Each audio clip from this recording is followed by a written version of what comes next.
I'm Eileen. This is Nanette with Goddess Elite. So we are doing a quick review of the Starseed Oracle. Um, for me, I have just kind of been on the starting of my Starseed journey. So this deck is absolutely beautiful, first of all. I have had a little trouble reading it because I'm so empathetic that a lot of the messages that come through will kind of tug at my heartstrings a little too much. And then I cry like a baby. So if you are an empath, maybe put some black tourmaline on before you read it just to kind of cool your emotions. But once you're kind of familiar with the deck, first of all, let me show you, like, this is absolutely gorgeous. So all the cards are just so aesthetically pleasing. Look at, we're doing little readings here. So really kind of that, like out of, like, not Earth. Yeah. Like this doesn't seem like Earth to me. It seems like another dimension, another life. And kind of that gives the message of what star seeds are. So this deck was put together by Rebecca Campbell. She actually has a couple books that we have here at Goddess Elite. I think the one is Letters to a Star Seed, which is available. And her books are very empowering, giving you like advice on how to kind of transcend from where you are to your higher self.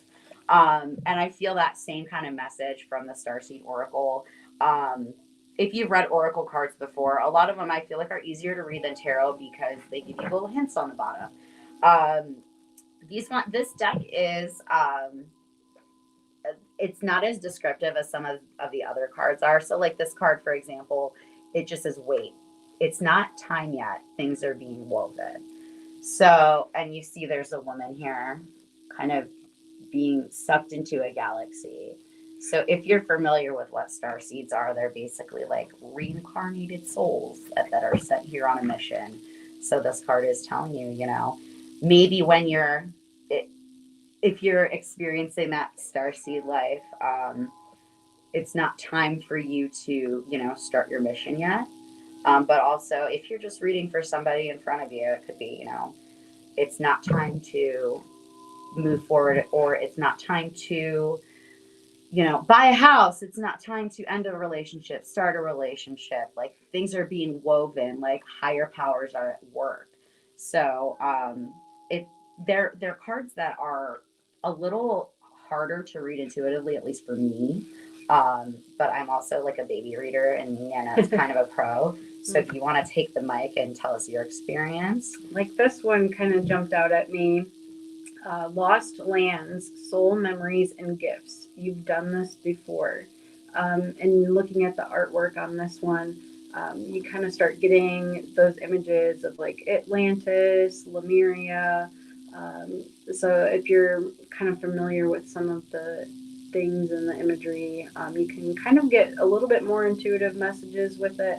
Kind of like I've been drawn to those pillars, and you can kind of get more messages that way. This one, the blue flame, spontaneous awakening, activation, integration time.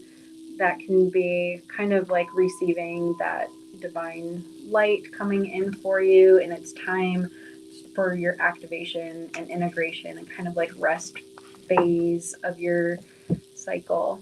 So the cards, yeah, definitely.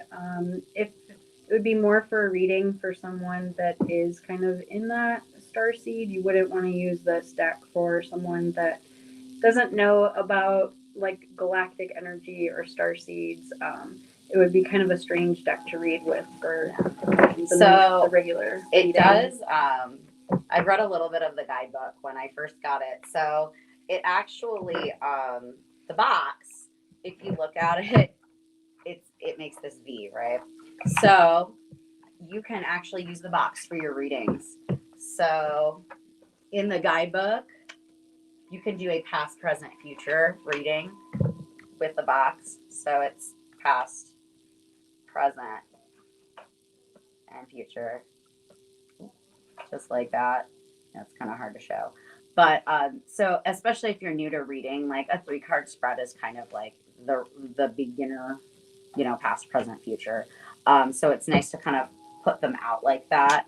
The guidebook, it goes into really good detail. Like It's a it's really not a good. pamphlet. It's a pretty thick one. So it's not full color, but it has all the cards in there with, a pretty solid description.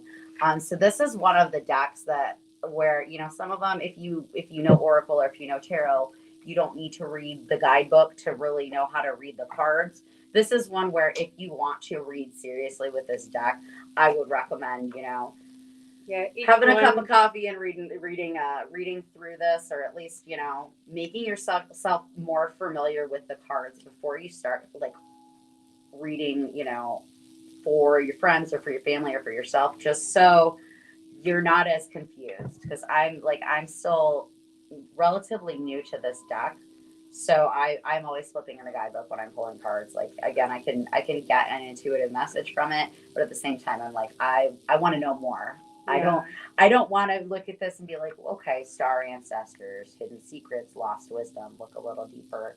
I get what that means in my heart, but to translate it into words to somebody like across the table for me, I feel like the book is really good. So, and Rebecca Campbell, again, like, she writes a lot of really great, like, inspiring books, especially like for she has another one called Rise Sister Rise, which I've read. It was about her metaphysical journey, from, working, I think, in PR, or some kind of like marketing, to, full-time healer, an author, and writing these books. So, it was her journey, and then, how on her journey she's helping, her readers, to, tap into energy, to, squash negativity. So, but what I will say about the Starseed Oracle, is it's the messages are uplifting. Mm. They're deep, and they're thought provoking, but it's not the Tower. It's not the devil. It's not death. And I know those all aren't bad cards, but at the same time, we know that it means struggles. Like this, it's I feel like it's more guidance. It's more, hey, you're down on yourself. This is uplifting. This is, And bringing you up, building you up. it can be definitely like informative too if you are wanting to get more in depth with knowing about star seeds. Like this card, it says deep cellular healing, but when you go to the book for that card, it says like Arcturus energy, physical and emotional healing. So it talks about the Arcturians and the galactic group of beings that have mastered deep cellular and emotional healing. And then there's like these activations. So it says like place the card on the portal of your heart and whisper the following. So there's like guidance and information more. So it's actually like a really good book to read if you're wanting to learn more about starseeds. That, and it's a different approach to cards. Definitely. It's not a cards on a table. It's place the card on your heart. I do remember, when I read the guidebook, something that always stuck out to me, and I kind of use it as something in my mind that always, makes sense. And she wrote, "Your heart is a portal," and that's absolutely true. You can do big and beautiful things with it. So, that's It's a really cool box. yeah, too, exactly. Like I said, you can read with the box too, so it's awesome. This one, we usually have this one in stock. I'm guessing probably after the holidays we'll have it back in. Right now we've been out for a couple of weeks. What with the holidays coming around, we have been busy here at Goddess Elite. So if this is a deck that you're interested in, feel free to reach out to us, Facebook message, any kind of social media, or even call the store and let us know you're interested. We can let the owner know to place a special order of that deck, specifically for you, because we are flying through. All of our divination is 20% off this week. So, the week of, what's the date today? So the week of December 12th through the 18th, all of our divination is 20% off. I don't want somebody to see this video, 8 months from now and come into the store. So they've been flying out of here, but we should have these in stock very soon. But again, if you're interested, give us a call and we can get one ordered for you. Thanks for watching.